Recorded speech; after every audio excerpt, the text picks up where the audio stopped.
Brand Bengaluru ಕನಸಿನ ಗೋಪುರಗಳನ್ನೇ ಕಟ್ಟಿಬಿಡ್ತಾ ಇದ್ರು ಬೆಂಗಳೂರು ಬಗ್ಗೆ. ಆದರೆ ಇಲ್ಲಿ ಒಂದಿಷ್ಟು ಪ್ರಶ್ನೆಗಳನ್ನ ಕೇಳ್ತಾ ಇದ್ದಾರೆ ಒಂದು ಏರಿಯಾದ ಜನ. ಒಂದು ಏರಿಯಾನ ಎಲ್ಲ ಜನ ಕೇಳ್ತಾರೆ, ಅವ್ರಿಗೆ ಹೇಳಕೊಳ್ಳೋಕೆ ಆಗ್ತಿಲ್ಲ ಅಷ್ಟೇ. ಇಂದಿರಾನಗರದ 12ನೇ ಮುಖ್ಯ ರಸ್ತೆಯಲ್ಲಿ ಈಗ ಡ್ರೈನೇಜ್ ನೀರು ಹರ್ಕೊಂಡು ಹೋಗಿದೆ. ಬಿಬಿಎಂಪಿ ಅಧಿಕಾರಿಗಳ ವಿರುದ್ಧ ಜನಾಕ್ರೋಶ ವ್ಯಕ್ತವಾಗ್ತಾ ಇದೆ. ಪಬ್ಲಿಕ್ ಟಿವಿ ವರದಿ ಬೆನ್ನಲ್ಲೇ ಈಗ ಬಿಬಿಎಂಪಿ ಎಚ್ಚೆತ್ತುಕೊಂಡಿದೆ. 2 ರೆಸ್ಟೋರೆಂಟ್, ಹೋಟೆಲ್, ಕೆಫೆಗಳಿಗೆ ಬೀಗ ಹಾಕಿದ್ದಾರೆ. ಸ್ವಚ್ಛತೆ ಕಾಪಾಡದ ಹಿನ್ನೆಲೆಯಲ್ಲಿ ರೆಸ್ಟೋರೆಂಟ್, ಕೆಫೆಗೆ ಬೀಗ ಹಾಕಿದ್ದಾರೆ. ಜಲಮಂಡಳಿಯಿಂದಲೂ ಕೂಡ ನೋಟಿಸ್ ಅನ್ನ ಕೊಟ್ಟಿದ್ದಾರೆ.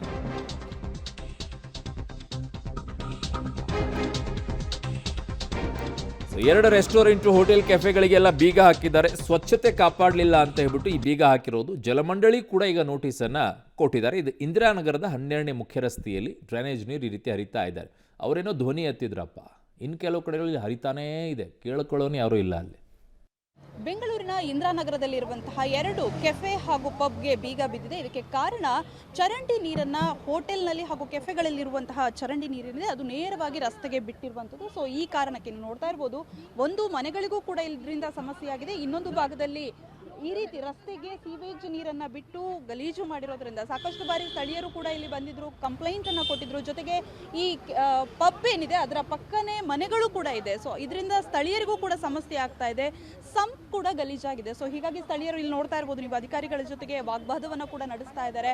ಈ ಹಿಂದೆ ಸಾಕಷ್ಟು ಬಾರಿ ದೂರನ್ನ ಕೊಟ್ಟಿದ್ದೀವಿ ಅನ್ನುವಂತಹ ಮಾತನ್ನ ಕೂಡ ಸ್ಥಳೀಯರು ಹೇಳ್ತಾ ಇದ್ದಾರೆ. ಸೊ ಈ ಕಾರಣಕ್ಕೆ ಈಗ ಸದ್ಯಕ್ಕೆ ಬಿಬಿಎಂಪಿಯಿಂದ ಅಧಿಕಾರಿಗಳು ಬಂದು ಬೀಗವನ್ನ ಹಾಕಿದ್ದಾರೆ. ನೀವು ನೋಡ್ತಾ ಇರ್ಬೋದು, ಈ ಒಂದು ಪಬ್ ಏನಿದೆ ಪಬ್ಗೆ ಬೀಗವನ್ನ ಹಾಕಿರುವಂತಹ ದೃಶ್ಯ ಕಾಣಿಸುತ್ತೆ. ಸೊ ಈ ಹಿಂದೆ ಕೂಡ ಸಾಕಷ್ಟು ಬಾರಿ ನೋಟಿಸ್ ಅನ್ನ ಕೊಟ್ಟಿದ್ರು, ಆದರೆ ನೋಟಿಸ್ಗೆ ಕ್ಯಾರೆ ಅನ್ನದಂತಹ ಹಿನ್ನೆಲೆಯಲ್ಲಿ ಈಗ ಸದ್ಯಕ್ಕೆ ಪಬ್ ಅನ್ನ ಮುಚ್ಚುವಂತೆ ಸೂಚನೆಯನ್ನು ಕೊಟ್ಟಿದ್ದಾರೆ. ಜೊತೆಗೆ ಬೀಗವನ್ನ ಕೂಡ ಹಾಕಿದ್ದಾರೆ. ಏನ್ ಕಾರಣ? ಯಾವತ್ತು ಒಂದು ಪಬ್ ಅನ್ನ ಒಂದು ಸಂಪ್ ಏನಿದೆ ಅದನ್ನ ಕ್ಲೀನ್ ಮಾಡಿದ ಬಳಿಕ ಹೋಟೆಲ್ಗೆ ಓಪನ್ಗೆ ಅವಕಾಶವನ್ನ ಕೊಡ್ತಾರೆ. ಜೊತೆಗೆ ದಂಡವನ್ನ ಕೂಡ ವಿಧಿಸಿದ್ದಾರೆ. ಸೊ ಇನ್ನು ಸ್ಥಳೀಯರು ಕೂಡ ನಮ್ಮ ಜೊತೆ ಇದ್ದಾರೆ, ಮಾತಾಡ್ಸೋಣ ಅವ್ರನ್ನ, ಏನ್ ಸಮಸ್ಯೆ ಆಗಿತ್ತು ಏನು ಅನ್ನುವಂಥದ್ದು. ಮೇಡಮ್, ಈಗ ಎಷ್ಟು ದಿನದಿಂದ ಪ್ರಾಬ್ಲಮ್ ಆಗಿದೆ? ಸೊ ಏನನ್ನ ಹೇಳ್ತಾರೆ? 1 month ago ಆವಾಗ ಇದೇ ಪ್ರಾಬ್ಲಮ್ ಅಂತ ನಮ್ಗೆ ಗೊತ್ತಿರಲಿಲ್ಲ. ಏನೋ ಅವ್ರು ಬಂದು ಹೇಳಿದ್ರು ಸ್ವಲ್ಪ ಲೀಕ್ ಆಗಿದೆ, ನಾವು ಫಿಕ್ಸ್ ಮಾಡ್ತೀವಿ. ಆಮೇಲೆ ಏನು ಪ್ರಾಬ್ಲಮ್ ಇರಲಿಲ್ಲ. ಇದು ನೆನ್ನೆ ಇಟ್ ವಾಸ್ ಲೈಕ್ ಸ್ಪ್ರಿಂಗ್ ಗೇಸರ್ ಥರ ಫುಲ್ ನಮ್ಮ ಡ್ರೈವೇಯಿಂದ, ಗರಾಜಿಂದ ಹಿಡಿದು ಡ್ರೈವೇಯಿಂದ ಹೋಗಿ ನನ್ನ ಸಂಪೊಳಗೆ ಹೋಗಿ ಆ ಕಡೆ ರೋಡ್ ಫುಲ್ಲ ತುಂಬಿದೆ 12th ಮೀನು. ಆಮೇಲೆ ನಾವು ಬಂದು ನಮ್ಗೆ ಏನಂತಾನೆ ಗೊತ್ತಿರಲಿಲ್ಲ. ಆಮೇಲೆ ಪೊಲೀಸನ್ನು ಕರೆದು BWSSB ಅನ್ನು ಕರೆದು ಎಲ್ಲರೂ ಕರೆದು ಇಲ್ಲಿ ಬಂದರೆ ಆಮೇಲೆ ಅವ್ರು ಯಾರೋ ಬಂದು ಕ್ಲೋಸ್ ಮಾಡಿದ್ರು. ಅವ್ರೇನು ಮಾಡಿಲ್ಲ, ನಾವೇ ಬಂದು ಕ್ಲೋಸ್ ಮಾಡಿ ಬೈದು ಚೆನ್ನಾಗಿ ಇವ್ರಿಗೆ ಕ್ಲೋಸ್ ಮಾಡಬೇಕು ಅಂತ ಹೇಳಿದ್ರು. ಇವ್ರು ಕ್ಲೋಸ್ ಮಾಡಿಲ್ಲ. 6 ಗಂಟೆಗೆ ಅಲ್ಲಿ ಒಂದು ಕಡೆ ಸ್ಟಾಪ್ ಆಯಿತು. ಇವರು 7 ಗಂಟೆಗೆ ಓಪನ್ ಮಾಡಿದ್ರು. 8 o'clock my entire driveway is flooded. And then again call the police, again call everybody from the RWA, again come, and there were 50-60 people sitting in there.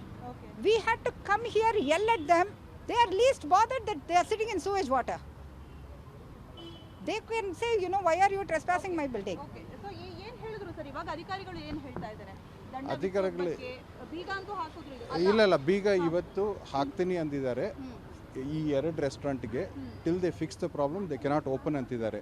But the more systemic issue is ಈ ಲೈನಲ್ಲಿ full ಎಲ್ಲಿ drain block ಆದರೂ ಹಿಂದಿನ road ಮನೆ ಒಳಗೆ ಹೋಗ್ತಾ ಇದೆ.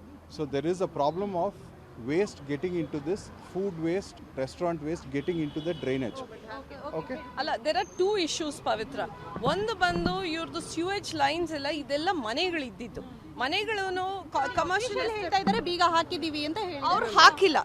ಬೀಗ ಹಾಕೋದು ಅಂದ್ರೆ ಸುಮ್ಮನೆ ಏನೋ ಒಂದು ಬೀಗ ತಂದು ಹಾಕೋದಲ್ಲ, ಸೀಲ್ ಮಾಡಿ ಅದಕ್ಕೆ ಮಾಸರ್ ಮಾಡಬೇಕು, ಅದು ಪ್ರೊಸೆಸ್. ಇವಾಗ ಲಾಕ್ ಮಾಡಿಬಿಟ್ಟು ಇನ್ನೊಂದು 5 ನಿಮಿಷಕ್ಕೆ ಅವ್ರು ಕೀ ಕೊಟ್ಬಿಟ್ಟು ಹೋಗ್ತಾರೆ, ಅದೇ ಆಗೋದು. ಕೀ ಅವ್ರ ಕೈಯಲ್ಲೇ ಇದೆಯಲ್ವಾ, ಅವರೇ ಇವಾಗ ವಾಪಸ್ ಕೊಡ್ತಾರೆ ಅಷ್ಟೇನೆ, ಅದೇ ಆಗೋದು. ಇದು ಎಲ್ಲ